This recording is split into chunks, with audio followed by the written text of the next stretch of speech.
नमस्कार। कैसे हैं आप सब? उम्मीद करती हूँ सब लोग बहुत अच्छे होंगे और कुछ ना कुछ अपनी डे टू डे लाइफ में अच्छा और बेहतर करने का प्रयास कर रहे होंगे।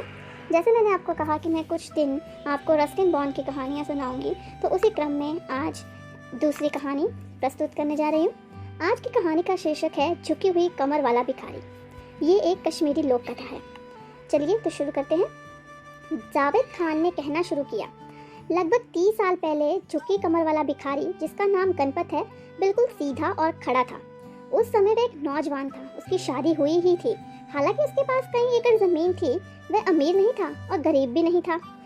जब वह अपनी फसल 5 मील दूर बाजार में ले जाता था, वह बैलगाड़ी का उपयोग करता और गांव की धूल भरी सड़क पर चलकर जाता था।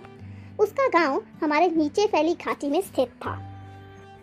हर रात को घर लौटते समय गणपत को पीपल के एक पेड़ के पास से गुजरना होता था, जिस पर किसी भूत का वास बताया जाता था। उसे कभी पेड़ पर भूत नहीं मिला था और वह इसमें विश्वास भी नहीं करता था। लेकिन भूत का नाम जो उसे बताया गया था विपिन था, जो कि बहुत पहले एक डाकू था और उसे उसी पेड़ पर फांसी दी गई थी।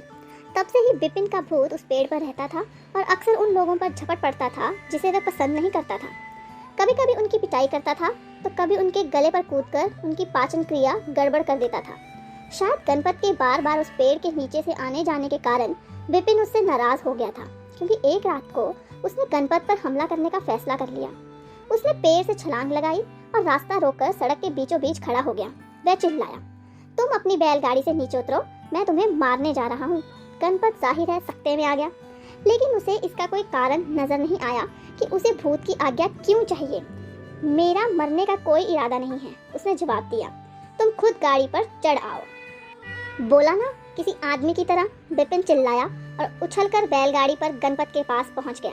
लेकिन मुझे इसका कोई एक अच्छा सा कारण बताओ कि मैं तुम्हारी जान क्यों ना लूं।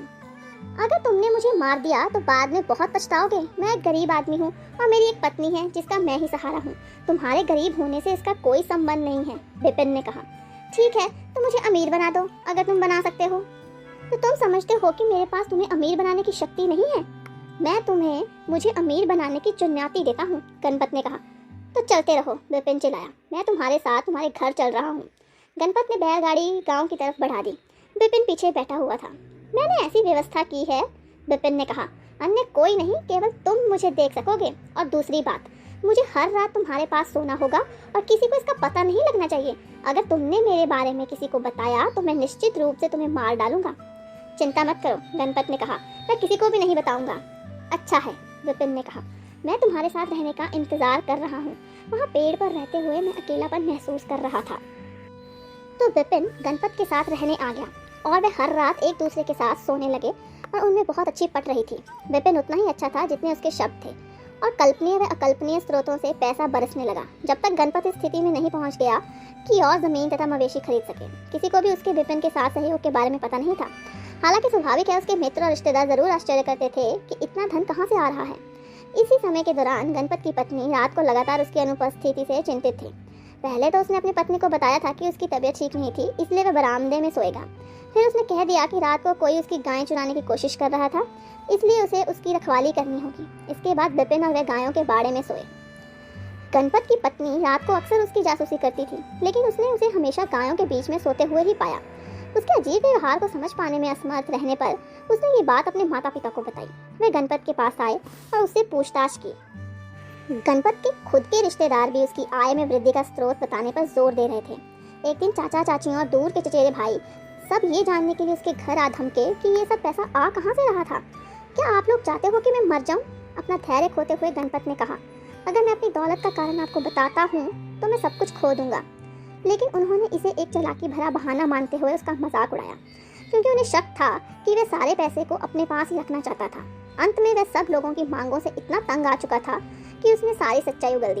उन्होंने इस सच्चाई पर भी विश्वास नहीं किया। लोग कम ही करते हैं, लेकिन इससे उन्हें बात करने का एक विषय मिल गया था और वे कुछ समय के लिए चले गए। लेकिन उस रात को विपिन गायों के बाड़े में सोने नहीं आया। गणपत गायों के साथ अकेला सोया। उसे डर लग रहा था कि अगर वह सो गया तो जब वह सोया हुआ होगा विपिन उसे मारने का फैसला कर सकता है। लेकिन ऐसा लगता था कि भूत की भावना इतनी आहत हुई थी कि वह वहाँ से चला गया था और गणपत उसके हाल पर छोड़ गया था। गणपत को पूरा यकीन था कि उसके अच्छे भाग्य का अब अंत आ चुका था। अगले दिन जब वह बाजार से अपने गांव के लिए बैलगाड़ी से लौट रहा था तो पीपल के पेड़ से विपिन ने छलांग लगाई। झूठा दोस्त, बैलगाड़ी को रोकते हुए वह चिल्लाया, मैंने तुम्हें वह सब कुछ दिया जो तुम चाहते थे, फिर भी तुमने मेरे साथ विश्वासघात किया। मुझे बहुत खेद है, गणपत ने कहा। तुम चाहो तो मेरी जान ले सकते हो। नहीं, मैं ये नहीं कर सकता, विपिन ने कहा। हम लंबे समय तक दोस्त रहे हैं, लेकिन मुझे तुम्हें दंड तो देना ही होगा। पीपल के पेड़ से एक डाली तोड़कर उसने उससे गणपत की पीठ पर इतनी बार मारा जब तक कि उसकी कमर पूरी तरह से झुक नहीं गई। उसके बाद कहानी समाप्त करते हुए जावेद खान ने कहा, वह फिर से सीधा नहीं हो सका और 20 साल से अधिक समय से वह इस विकृत रूप में रह रहा है। उसकी पत्नी उसे छोड़कर अपने परिवार में चले गई और वह अब खेत में काम करने लायक नहीं रहा था, इसलिए उसने गांव छोड़ दिया और जीने के लिए भीख मांगता हुआ एक स्थान से दूसरे स्थान पर भटकने लगा। इसी तरह से वह लंदौर आ पहुंचा और उसने यही रहने का फैसला लिया। यहाँ के लोग अन्य स्थानों की बजाय अधिक दयालु लगते हैं, कम से कम गणपत ऐसा सोचता है।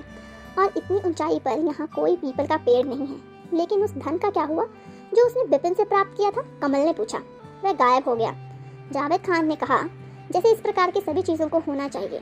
उस धन का क्या महत्व जिसके लिए तुमने खुद कोई मेहनत नहीं की। तो दोस्तों, कैसे लगी आपको ये कहानी? उम्मीद करती हूँ अच्छी लगी होगी। आपको इस कहानी का जो भी हिस्सा अच्छा लगा उसके बारे में कमेंट बॉक्स में ज़रूर बताएं और कहानियों की टपरी यूट्यूब चैनल को ज़रूर सब्सक्राइब करें और इस वीडियो को लाइक और शेयर करें। तो चलिए मिलते हैं कल एक और रस्किन बॉन्ड की कहानी के साथ। तब तक के लिए टाटा, बाय बाय, धन्यवाद।